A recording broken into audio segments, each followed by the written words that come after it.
भारतीय ज्ञान परंपरा, भाषा, साहित्य और संस्कृति विषय पर आधारित राष्ट्रीय संगोष्ठी का आयोजन श्री संत सावधामाली ग्रामीण महाविद्यालय फुलंब्री में तिथि 16 एवं 17 जनवरी 2026 को किया गया। इसमें डॉक्टर बाबा साहेब आम्बेडकर मराठवाड़ा विश्वविद्यालय छत्रपति संभाजीनगर की हिंदी विभाग अध्यक्ष प्रोफेसर डॉक्टर संजय राठौर जी ने हिंदी पद्य साहित्य में भारतीय ज्ञान परंपरा की विकास यात्रा इस विषय पर अपने विचार व्यक्त करते हुए कहा। भारतीय ज्ञान परंपरा यह विषय अत्यधिक समर्पक है। महाराष्ट्र के और भारतीय परंपरा के उन संतों को यह संगोष्ठी समर्पित है। आप सभी जानते हैं कि आज के समय में और चारों तरफ यह चर्चा का विषय बन गया है कि भारतीय ज्ञान परंपरा की जो विविधता है उस पर विमर्श चल रहा है, हो रहा है। वैसे तो पहले से ही यह परंपरा हमारे यहाँ अस्थायी रूप में थी। जिस मिट्टी से हम जुड़े हुए हैं उस मिट्टी से ये परंपरा पहले से ही थी, लेकिन समय के साथ साहित्य, संस्कृति और भाषा में बदलाव आता रहता है। और आप सभी जानते हैं कि एनईपी के कारण यह विषय अब पाठ्यक्रम में लागू हो गया है।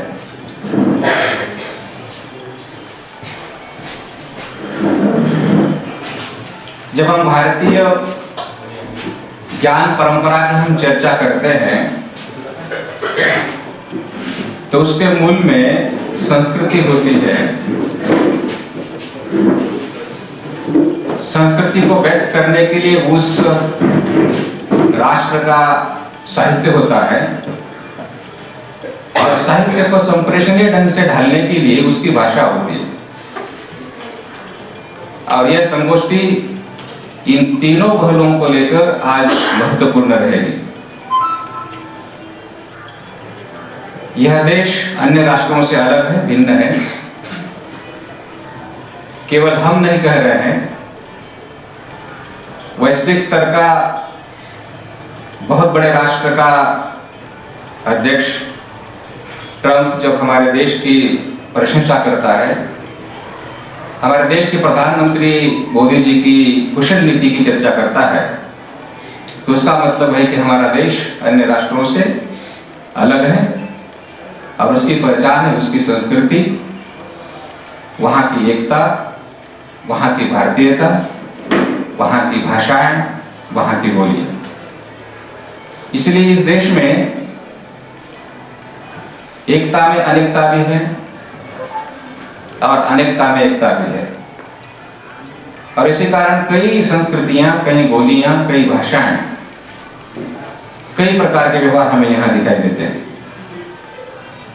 लेकिन आज के समय में जिस प्रकार से परिवेश निर्माण हो रहा है, जिस प्रकार से सामाजिक व्यवस्था के अनुरूप व्यवहार बन रहा है, उन व्यवहारों की मूल जड़ें हमारे वैदिक ज्ञान में छुपी हुई है।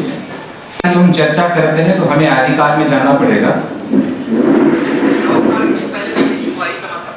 और जब आदिकाल की हम बात करते हैं तो हमारे साथ विपुल मात्रा में साहित्य रहा है। और इन साहित्यकारों ने मूलतः भारतीय परंपरा का अध्ययन करके उनके विचार, उनके आचार ये साहित्य में उतरते हुए नजर आते हैं। इसलिए हम बार बार कहते हैं कि परंपरा, परंपरा का मतलब क्या है? परंपरा वो है जिसका संबंध संस्कृति से होता है, जिसका संबंध आचरण से होता है, जिसका संबंध विचरण से होता है, और वो संस्कृति या वो आचरण ये पीढ़ी दर पीढ़ी के साथ व्यक्त होता है। और इसलिए समय के साथ समाज बदलता हमें दिखाई देता है। और इसलिए हमें भारतीय ज्ञान परंपरा को जानने के लिए हमें वेदों को जानना ही पड़ेगा। मुझे लगता है कि आज के साहित्यकारों पर बहुत बड़ी जिम्मेदारी है कि हम वेदों को फिर से देखें, उसका पुनर्मूल्यांकन करें उसमें जो अच्छाइयाँ हैं उसको ले और जो बुराई है उसको हटा दे। तर्क वितर्क वाद विवाद चलता रहेगा, लेकिन वही देश वैभवशील माना जाएगा जिस देश में संस्कृति महत्वपूर्ण मानी जाती है। अब वेद मूलतः यह क्या है? हम काफी लोग हम जानते हैं कि वैदिक कालीन वेद या फिर वेदों को हम जानते हैं, लेकिन ऊपरी तौर पर हम जानते हैं, और इसलिए कई भ्रांतियां उत्पन्न हो जाती है हमारे मन में, और फिर समाज में वाद विवाद अनेक प्रकार की मान्यताएं जन्म लेने लगती है। मेरी दृष्टि से वेद एक ऐसी पुरानी रचना है जिसका निर्माण किसी एक व्यक्ति ने नहीं या किसी एक ऋषि मुनि ने नहीं, बल्कि कई मुनियों की तपस्या का यह फल है वेद। वैसे तो वेद किसने लिखा तो हम ऋषि मुनि का नाम ले लेते हैं, लेकिन इसको लेकर काफी मान्यताएं हैं, उसको देखना पड़ेगा, तब हम वेद को अच्छी तरह समझा सकते हैं। स्वामी विवेकानंद ने भी कहा कि वेद किसी एक व्यक्ति ने नहीं लिखा, कई ऋषि मुनियों ने उस समय वनों में जंगलों में तपस्या करते समय मंत्रों को व्यक्त करने के लिए वेदों का निर्माण हुआ। इसलिए जब आप वेद को आप देखते हैं, वेद 4 प्रकार के हमें दिखाई देते हैं। सभी लोग आप जानते हैं कि ऋग्वेद हैं, सामवेद हैं, यजुर्वेद हैं, अथर्ववेद हैं। ये तीनों वेद इस भारतीय संस्कृति की ये मूल धाराएं हैं, और इन धाराओं को विचारधाराओं में व्यक्त करने का काम हमारे भारतीय संतों ने, साहित्यकारों ने किया है। फिर वो साहित्य हिंदी का हो, वो साहित्य मराठी का हो, या वो साहित्य तमिल का हो। लेकिन वेद में कुछ कमियां थी, उनको भी देखना जरूरी होता है। वेद इसलिए चर्चा में रहा, वेद के द्वारा हमने आचार विचार और संस्कृति को अच्छी तरह से समझा, लेकिन कमी यह थी, वेद को अगर आप प्रारंभिक रूप में देखेंगे तो वेद में दार्शनिकता कम है और मंत्रों को अधिक महत्व दिया गया। इसका संबंध वगैरह वो फिर मनुस्मृति वगैरह से जुड़ता है। लेकिन धीरे धीरे हम देखते हैं कि उत्तर वैदिक काल में या फिर जो कमियां थी वेद में, जो कमियां थी उसको पूरा करने का काम उपनिषद ने। उपनिषद इस देश का दर्शन का आधार है, और वो दार्शनिकता समय के साथ समय के साहित्य में उतरती हुई हमें दिखाई देती है। साहित्य मतलब क्या? समय के साथ जो हमें सत्य दिखाई देता है उसका संबंध सत्य से। और इसलिए उस समय जो भी हिंदी साहित्य लिखा गया होगा आधिकारिक, और जब आप प्रमुख कवि आप लोग देखेंगे, चाहे फिर वो सरप्पा हो, कनप्पा हो, गोरखनाथ हो, ये जो परंपरा हमारे सामने आती है खास करके, तो जिस भारतीय ज्ञान परंपरा की चर्चा हो रही है उस चर्चा में हमारे यहाँ योग धारणा है, तपस्या है, मोक्ष है, आत्मा परमात्मा की संकल्पना है। ये सारी संकल्पनाएं उपनिषद में स्पष्ट हुई, जो वेद में नहीं हुई थी। वेद में कहीं कहीं कंफ्यूज होने लगा था उस समय, लेकिन उपनिषद में ये बातें स्पष्ट होने लगी थी। पहली बार ब्रह्मांड की संरचना को लेकर उपनिषद में खुलकर बातें आई। ब्रह्मांड क्या हो सकता है, आत्मा क्या है, परमात्मा क्या है, इसे जानने के लिए सबसे पहले मनुष्य ने प्रकृति का आधार लिया। इसलिए भारतीय ज्ञान परंपरा का पहला आधार प्रकृति है। इसकी चर्चा हम आज पर्यावरण के रूप में करते हैं, प्रदूषण के रूप में करते हैं। वो बातें उसी समय हमारे देश में आई हुई थी, लेकिन हमने पढ़ा नहीं, हमें वो बातें मालूम नहीं हुई। कई श्लोक, कई आप वहां देखेंगे मंत्र या कई वाक्य आप देखेंगे, महावाक्य। जैसे महाभारत का प्रथम वाक्य जो रहा हुआ महाभारत में हम सुनते हैं, ये कई वाक्य सूत्र के रूप में हमारे सामने आए और ऋषि मुनियों ने अपनी बात जो कहनी थी वो सूत्र रूप में कहते थे कि उस समय लिपि का विकास नहीं था।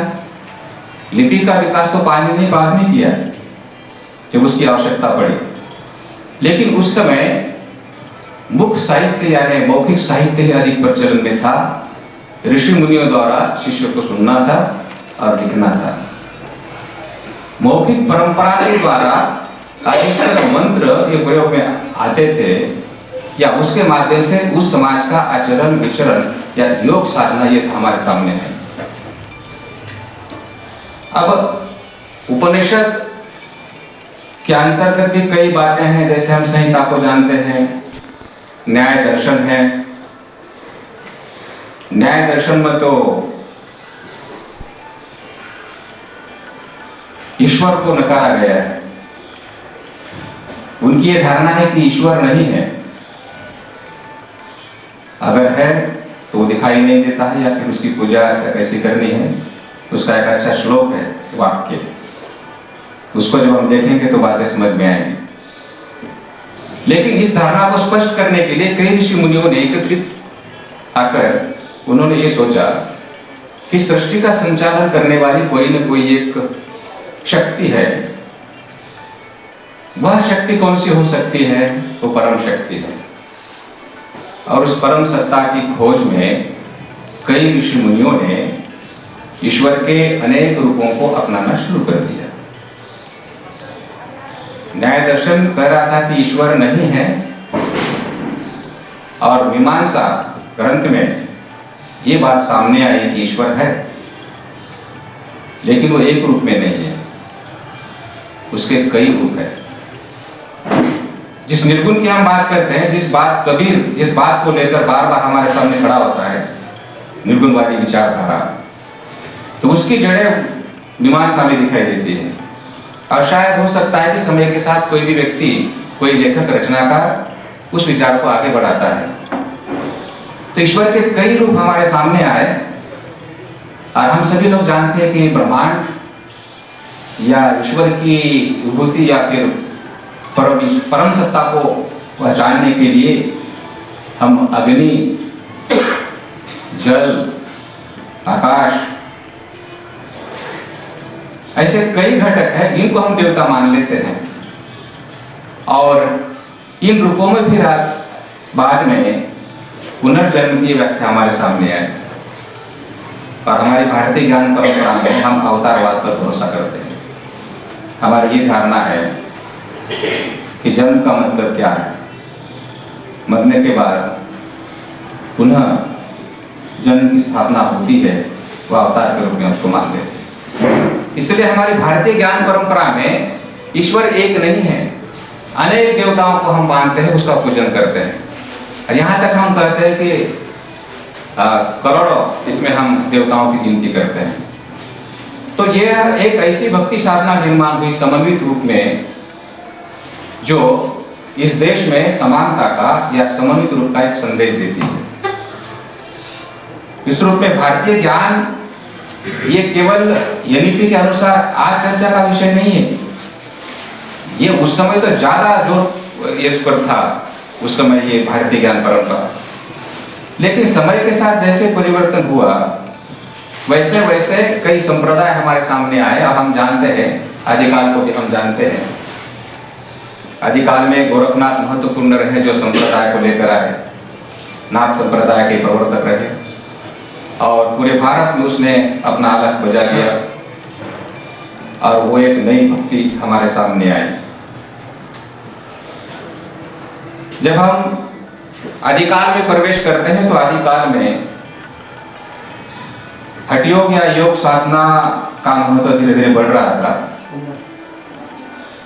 और आप जानते हैं हठ योग का महत्व क्या है। जिस योग साधना की हम बात कर रहे हैं, जिस पतंजलि की हम बात कर रहे हैं, उसकी जड़ें वहीं उस समय हमें हमारे जमीन में धंसती हुई दिखाई देती है। जब हम बारीकी से हम देखेंगे, अगर गोरखनाथ, कन्नप्पा, शरप्पा, तो उसमें ये सारी बातें कही गई है। हठ योग की बातें हैं, साधना की बातें हैं, उसमें मोक्ष की भी बातें हैं। गोरखनाथ ने तो कई बार मोक्ष की बातें कही। तो जब हम उस रूप में बारीकी से अध्ययन करेंगे तो सही रूप में भारतीय ज्ञान की एक परंपरा ये हमें दिखाई देगी। अब सवाल ये कि भारतीय ज्ञान परंपरा ये बाहर नहीं है क्या? नहीं है। बाहरी देशों में अलग रूपों में इस प्रकार की क्रिया हमें दिखाई देती है, लेकिन भारत एक ऐसा देश है जो संतों को, साधुओं को या विचारकों को लेकर चलता है। अब भारतीय ज्ञान परंपरा में मूलतः चर्चा होती है भक्ति काल की, और महत्वपूर्ण है। आदिकाल में तो केवल स्पर्श किया था कि हमारी भारतीय परंपरा क्या है, हमारी भारतीय विरासत क्या है, हमारी भारतीय संस्कृति की विविधता क्या है, और इस संस्कृति को व्यक्त करने के लिए हमारे देश की कई बोलियां, भाषाओं और संप्रेषण के रूप में प्रयोग लाया गया। इसलिए उस समय की भाषा संस्कृत के साथ प्राकृत भी थी या जनमानस की भाषा भी थी। तुलसी ने रामचरितमानस लिखा तो अवधि में लिखा, जानबूझकर अवधि में लिखा। तुलसी बहुत ही चतुर एक कवि थे। उनको पता था कि यहाँ के लोग या इस देश के लोग अधिक से अधिक कौन सी भाषा को जानते हैं, तो अवधि भाषा को जानते थे, इसलिए उसने अवधि भाषा में लिखा।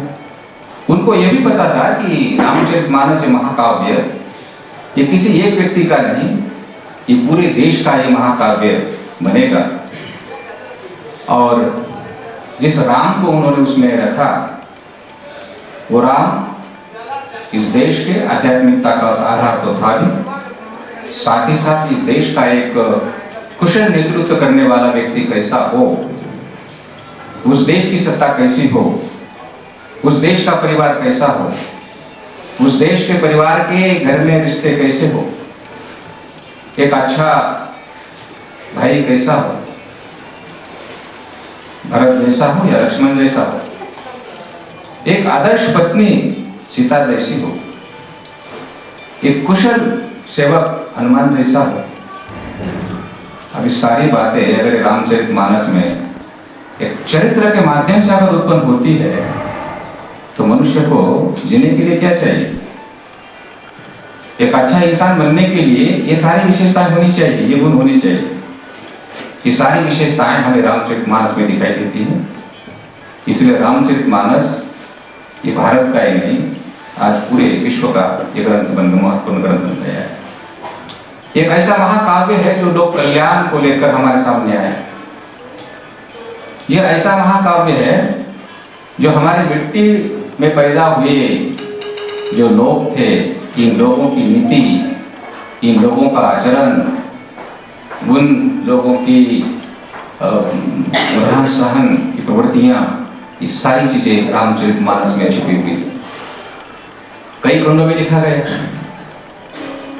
अभी तुलसी ने रामचरितमानस लिखा तो इसकी जड़ें भी हमें पुराण में ही देखनी पड़ती है।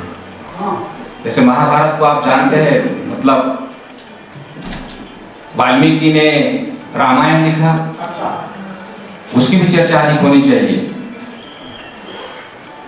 या फिर महाभारत हमारे सामने आया, तो ये सारे के सारे ग्रंथ केवल साहित्य के रूप में हमारे सामने नहीं आए, बल्कि ये ग्रंथ हमारे सामाजिक व्यवस्था के आधार बने। आज कितने रचनाकार हैं जो लिख रहे हैं और वो हमारी सीधी व्यवस्था से जुड़ रहे हैं या हमारे सामान्य जन जीवन से जुड़ रहे हैं। तो ये ताकत उस समय साहित्यकारों में थी। अब सवाल ये उठता है कि वहां ज्ञान कहाँ है? कोई भी रचनाकार जब लिखता है तो वो लोकमानस या लोगों के लिए लिखता है। उसमें वहाँ का समाज होता है, वहाँ की स्थितियाँ होती है, वहाँ की परिस्थितियाँ होती है, वहाँ की भाषा भी, वहाँ की बोली भी होती है। इसलिए तो हम कला शिल्प हम देखते हैं।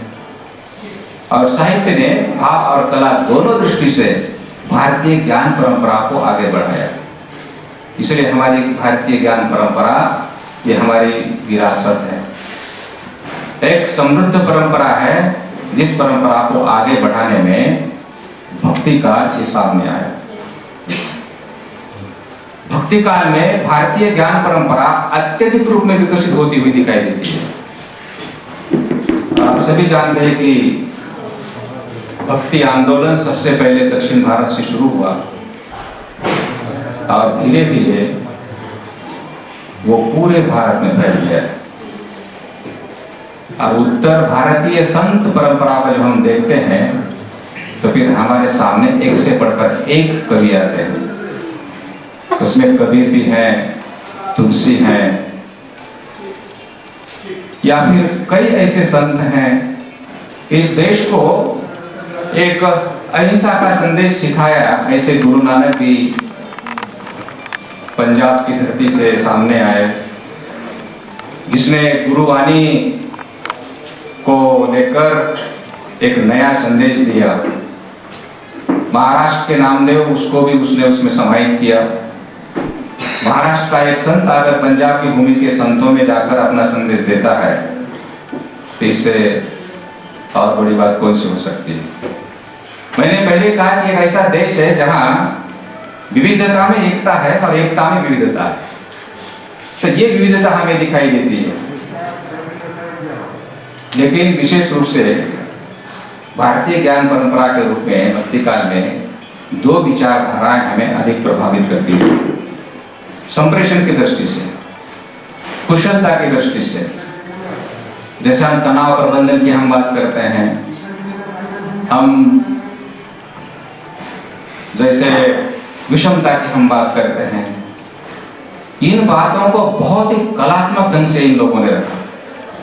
ये पढ़े लिखे नहीं थे, किसी यूनिवर्सिटी में उन्होंने अध्ययन नहीं किया, लेकिन जो कहा उसको पढ़कर हम परेशान हैं। आज भी हमने कई उपाधियां प्राप्त की है, लेकिन हम कबीर की सही ढंग से आलोचना नहीं कर पा रहे। हो नहीं सकता। कबीर एक ऐसे संत थे, कवि भी थे और समाज सुधारक भी थे। तीनों तलवारें उनके साथ थी, लेकिन म्यान एक ही थी। उनका संदेश था भारतीय विषमता को हटाना। अब वो विषमता अलग अलग पहलुओं में, अलग अलग रूपों में दिखाई देती है। इसीलिए कबीर ने भारत के सभी लोगों को अपनाया और जब समय आया उसको छोड़ भी दिया है। इसलिए उसने संसार की चंचलता को भी अपने दोहों में लाया, समाज का विद्रोह उसको भी उसने अपने काव्य में लाया। साथ ही साथ हिंदू और मुस्लिम को लेकर जो भी भेद थे उसको भी खुलेआम उसने आह्वान दिया। और विशेष रूप से नारी पर उनके जो दोहे हैं वो अत्यधिक महत्वपूर्ण है। जैसे उन्होंने कहा कि नाक से नागिन बुरी काटत लहराए, नर से नारी बुरी देखत लहराए। कहां से कहां एक कवि की दृष्टि चली जाती है। मतलब संसार की जो चंचलता है, जो माया है, उस माया में रोधक बनने का काम चंचलता करती है। उसको बहुत ही प्रतीक के रूप में हमारे सामने रखते हैं। या कई उनके ऐसे दोहे हैं, जैसे पोथी पढ़ी पढ़ी जग मुआ पंडित भैया न कोई, ढाई जाकर प्रेम सो बड़े पंडित कोई। मतलब सामान्य शब्दों में, हमारे ही शब्दों में कुछ बिगड़े हुए शब्द, कुछ अपभ्रंश के रूप में शब्द, कुछ बोलचाल के शब्द, कुछ साधुओं के शब्द, ये किसी एक समाज के शब्द नहीं है। अलग अलग समाज के, अलग अलग परिवेश के ये शब्द उनके दोहों में या काव्य में आए हैं। और प्रत्येक दोहा उनका समानता की इंतजार करता है। इसलिए कबीर एक ऐसे कवि है भारतीय ज्ञान परंपरा में जिनमें समानता तो दिखाई देती है, लेकिन जहां बिगड़ती व्यवस्था है वहां पर भी प्रहार करते हैं। इसलिए कबीर कई बातों को उलटफेर के रूप में भी करते थे। उलटबाजी हमने पढ़ा, ये एक कुशल कवि की एक निशानी है, जो संप्रेषण के माध्यम से अपना कौशल निर्माण करके उस बात को आम लोगों तक पहुंचाता है। इसलिए विद्वान कितना ही बड़ा क्यों न हो, लेकिन उसका संप्रेषण अगर पहुंचता नहीं है तो वो विद्वान कुछ काम का नहीं है। एक साधारण जैसे कीर्तन करने वाला होता है, भजन करने वाला, वो आसानी से अपना संप्रेषण पहुंचा देता है। उसके साथ नाटकीयता भी होती है, कौशल भी होता है, उसकी सरल वाणी भी होती है। तो ये इस रूप में उस समय भारतीय ज्ञान परंपरा के माध्यम से नए नए संदेश आम लोगों तक पहुंचते थे। और रामचरितमानस को आज भी हम देखते हैं कि भारत का ऐसा कोई व्यक्ति नहीं है जो रामचरितमानस के कथ्य को जानता नहीं है। इसीलिए संस्कृति के साथ साहित्य जुड़ा हुआ है और साहित्य के साथ भाषा जुड़ी हुई है। इन तीनों का समन्वय जिस कवि के पास है, जिस रचनाकार के पास है, वो रचनाकार हमें श्रेष्ठ दिखाई देता है। जिस रूप में उत्तर भारत में कबीर ये अपना संदेश फैला रहे थे, उसी रूप में तुलसीदास भी अच्छी तरह से लिख रहे थे। लेकिन कबीर का रास्ता अलग था, तुलसी का अलग था। कबीर सभी लोगों को साथ लेकर चल रहे थे। कबीर खड़ा बाजार में किसी एक व्यक्ति की मक्तेदारी नहीं है, कहने का उद्देश्य अलग है। सीधे सामाजिक व्यवस्था के बीच में कबीर खड़े होकर अपनी बात पहुंचाते हैं और समानता की बात करते हैं। वहां व्यक्ति की खोज है, व्यक्ति के साथ समष्टि की भी खोज है। जहां व्यक्ति आता है वहां समाज भी आता है। और समय पड़ने पर कबीर विद्रोही बन जाते हैं। आज तो ऐसी स्थिति है कि इस रूप में लिखने वाला रचनाकार हमें दिखाई नहीं देता। उस समय वो ताकत कबीर में थी। तुलसीदास का मार्ग थोड़ा सा अलग था। तुलसीदास ने अधिकतर चरित्रों को महत्व दिया। रामचरितमानस तो पूरा का पूरा चरित्र पर लिखा गया है। और भारतीय ज्ञान परंपरा में संस्कृति को अगर अच्छी तरह से जानना है तो नैतिकता को जानना पड़ेगा, चरित्र को जानना पड़ेगा। ये चरित्र तुलसी के पास था। इसलिए आज भी तुलसी की नई व्याख्या तैयार होने लगती है। और ये कहा जाता है कि तुलसी के रामचरितमानस पर विदेशों में 5000 से ऊपर PhD की उपाधियां हुई है और डिलीट भी हुई है। फिर भी रामचरितमानस अपूर्ण है। तो ये भारतीय ज्ञान परंपरा की एक लंबी परंपरा हमारे पास है। या फिर हम जायसी को भी देख लेते हैं भक्तिकार के रूप में, तो जायसी का ज्ञान पूरा का पूरा लोक जीवन से जुड़ा हुआ है, पूरा का पूरा। इसमें त्योहार, उत्सव, इन सारी चीजों को लेकर वो अपनी बातें रखते रहते हैं। भक्ति काल में दो शाखाएं भले ही चर्चित रही, निर्गुण और सगुण। निर्गुण ने ईश्वर एक माना निर्गुण ने, लेकिन समस्या उत्पन्न यह हुई कि वो दिखाई नहीं दे रहा है। पूजा करे तो किसकी करे? वो निराकार है, उसको कोई आकार नहीं है, उसके कोई प्रकार नहीं। वो अथाह है, अपार है, उसकी कोई मर्यादा नहीं। और इसलिए ईश्वर के लिए जो विशेषताएं होनी चाहिए उसको हम समझ नहीं पा रहे। लेकिन ये तो मान लिया गया कि ईश्वर है, एक है, परम सत्ता है, उसकी खोज में वो आगे बढ़ते हैं। सगुणवादी जो विचारधारा आई उसने खुलेआम ईश्वर को मानते हुए पूजा अर्चा पठन जो देखा उसको माना, वो मान्यताएं सामने आई। तो ये ज्ञान की दो परंपराएं मध्यकाल में ये अधिक प्रचारित प्रसारित हुई। और आप सभी जानते हैं कि वो कालखंड ऐसा कालखंड था, संघर्ष का कालखंड था। यहाँ मुगल का राज था, चारों तरफ उथल पुथल मच रही थी। अब उस समय, ऐसे समय ये लोग अपने लेखन के माध्यम से भारतीय समाज को एक नया संदेश दे रहे थे। रहीम भी पीछे नहीं थे।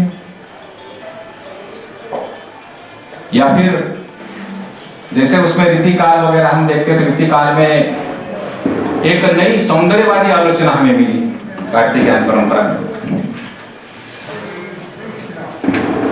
जैसे हम चर्चा करते हैं भाव विभाव अनुभव संचारी भाव, एक नाटकीय कला ये हमारे सामने आई और इसलिए राजाओं के दरबारों में खुलेआम कवि लेखन के लिए लाए जाते थे, वो गुणगान करते थे, प्रशंसा करते थे, अप्रतिम सौंदर्य की व्याख्या वो राजाओं के सामने करते थे और इसीलिए वहां गायन की प्रवृत्ति बढ़ी, गीता। अब जहां गीता है वहां नृत्य है। संगीत की कला ये मध्यकाल में अधिक रूपों में हमारे सामने है और इसलिए जो नाटकीयता होनी चाहिए साहित्य में वो नाटकीयता फिर हमें साहित्य में दिखाई देने लगी। भक्ति काल को छोड़ने के बाद मुझे लगता है कि भारतीय ज्ञान परंपरा को समझने के लिए हमें आधुनिक काल में प्रवेश करना पड़ेगा और आधुनिक काल को आप सभी लोग जानते हैं, जिसके जनक भारतेंदु है। और हम ऐसे समय पर खड़े थे कि जहां हम प्राचीन संस्कृति को छोड़ नहीं पा रहे थे और बाहरी संस्कृतियां हम पर हावी हो रही थी। और एक ऐसे रचनाकार, ऐसे कवि हमारे सामने आए भारतेंदु, और भारतेंदु को हम जब देखते हैं तो प्राचीन और आधुनिकता इन दोनों का समन्वय ये हमें दिखाई देता है। लेकिन चर्चा अधिक हुई बाद में छायावाद की। छायावाद ये एक नए ढंग का काव्य हमारे सामने आया, बिल्कुल नए ढंग का। लेकिन छायावाद ने वेद और उपनिषद की जो मान्यताएं थी वो नहीं छोड़ी और इसलिए छायावाद दार्शनिकता पर, रहस्यवाद पर टिका रहा। और उसमें रोचक बात यह है कि रहस्यवाद की दृष्टि से 4 कवियों की चर्चा अधिक होती है ज्ञान परंपरा के रूप में। हम सभी जानते हैं, महाप्रसाद द्विवेदी हो या फिर निराला हो, सुमित्रानंदन पंत हो, मेरा महादेव वर्मा हो, लेकिन चारों के लेखन की परंपरा में ज्ञान की प्रवृत्तियां ये अलग अलग है। अलग अलग होकर भी रहस्यवाद को स्पष्ट करती है, हमारे दर्शन को छूती है। जैसे आधुनिक की दृष्टि से अगर हम जयशंकर प्रसाद को देखेंगे तो कामायनी जैसा लिखा गया ग्रंथ या महाकाव्य आज तक तो हमें दिखाई नहीं दे रहा है। कालीन संदर्भ में अगर हम भारतीय ज्ञान की परंपरा की चर्चा करेंगे तो फिर दार्शनिकता के तत्व कम होते हुए दिखाई देते हैं और सीधे हम ज्ञान के साथ, विज्ञान से जुड़ जाते हैं। और आज के समय में जो कवि लेखक लिख रहे हैं, इनकी रचनाएं अधिकतर समाज का परीक्षण तो करती हैं, लेकिन विदेश की जो व्यवस्था है, वहाँ का जो समाज है, उसकी भी चर्चा हो रही है। इसलिए जैसे तुलसी ने कहा कि इस भारतीय संस्कृति में जो धार्मिकता है, जो अंधविश्वास है या धर्म के रूप में उसने कहा था एक बार, जब जब हुई धर्म की हानि तब तब प्रभु धरी विविध शरीर। उस समय नया संदेश देने वाले थे कि जब जब इस देश में धर्म की हानि होगी तब तक उसको मानेगा। वो मान्यताएं, उन मान्यताओं को ध्यान में रखते हुए आज के लेखकों को या कवियों को लिखना जरूरी है। हमारी जिम्मेदारी है कि भारतीय ज्ञान की जो हमारी परंपरा, एक लंबी परंपरा जो है, वेदों से निकलती हुई वो आज तक जो आती है, उसको हमें संभाल कर रखना है। केवल रखना ही नहीं, उसका अपने जीवन उपयोग भी करना है, उसका आचरण भी करना है। जो नियम है उसको जीवन में लाना है, तभी हम सही ढंग से हमारी भारतीय संस्कृति और हमारा भारतीय साहित्य, इसको हम न्याय दे पाएंगे। मेरी बात यहाँ पर समाप्त करता हूँ। धन्यवाद।